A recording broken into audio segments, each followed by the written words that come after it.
It was a quiet Tuesday morning at Millie's Diner, the kind of place that smelled like fresh coffee and old vinyl booths. Rachel, a 26-year-old waitress with tired eyes and a heart too big for her paycheck, moved swiftly between tables. Her shifts were long, her tips inconsistent, but she made it work barely.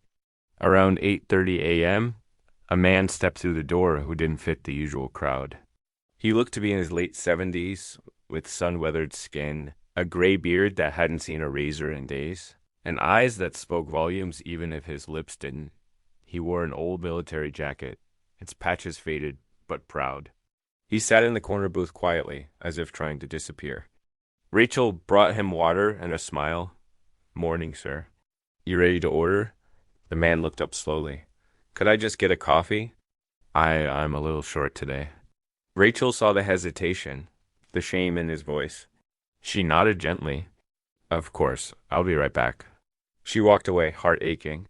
Coffee was one thing, but she could hear his stomach grumble from across the room. Without a second thought, she slipped into the kitchen and made a plate, 2 eggs, toast, and some hash browns. "Who's that for?" The cook asked. "Table 9, she lied. "Paid already." With practiced ease, she slid the plate onto the table in front of the man. "On the house," she whispered. "Enjoy." His eyes welled up, but he said nothing more than a quiet "thank you." Rachel gave him space, watching from afar as he ate slowly, savoring every bite like it. Was the best meal he'd had in months. What she didn't realize was that her act of kindness would cost her everything, at least temporarily. Not more than 20 minutes later, her manager, Carl, stormed out of the office, red-faced and waving a receipt book. "Rachel, front counter." "No." She sighed, wiped her hands, and walked over. "What's up?" Carl didn't bother lowering his voice. "Don't play dumb. You gave food to that guy for free." "I checked the register. No payment, no ticket, nothing." "That's theft." Rachel froze. "He was hungry, Carl. It was eggs and toast. He's a veteran." "I don't care if he's the Pope," Carl snapped. "We have policies." "We don't give out free food unless it's approved, and you didn't ask." Rachel tried to stay calm.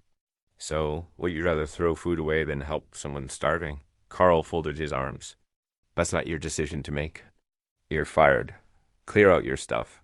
A hush fell over the diner. Customers stared. Rachel's face burned with humiliation, but she said nothing. She turned, grabbed her notepad and jacket, and walked out, tears stinging her eyes. Unbeknownst to her, a young man named Kevin had witnessed the entire scene from a booth near the window. A freelance writer and amateur videographer, he had noticed the old man come in and saw how Rachel treated him. He also saw the confrontation and was quick enough to catch some of it on video. Later that afternoon, still bothered by what you saw, Kevin posted a short video clip along with a detailed caption. "This waitress just got fired for feeding a hungry veteran at Millie's Diner. She paid for it herself. The manager fired her on the spot. Is this who we've become?" The post spread like wildfire. Thousands of people shared it, tagged veterans groups, and commented with outrage. "She did the right thing. That manager should be ashamed. Where's this diner? I'm never eating there again." In just 24 hours, the story had gone viral. Local news stations began reaching out. Rachel, meanwhile, was sitting at home trying to figure out how she'd pay rent. The story caught the attention of someone unexpected, Sergeant Thomas Raines, retired U.S. Marine Corps, the old man Rachel had helped. That was Frank Delaney, a former Marine who had served in Vietnam and later mentored younger recruits before falling on hard times. When Raines saw Frank's face in the clip, he was stunned. Frank had saved his life during a firefight. In 1971, he reached out to 2 other Marines, Jackson and Vega men, who also owed Frank their lives. "We're going to that diner," Raines said. "We're going to do this, right?"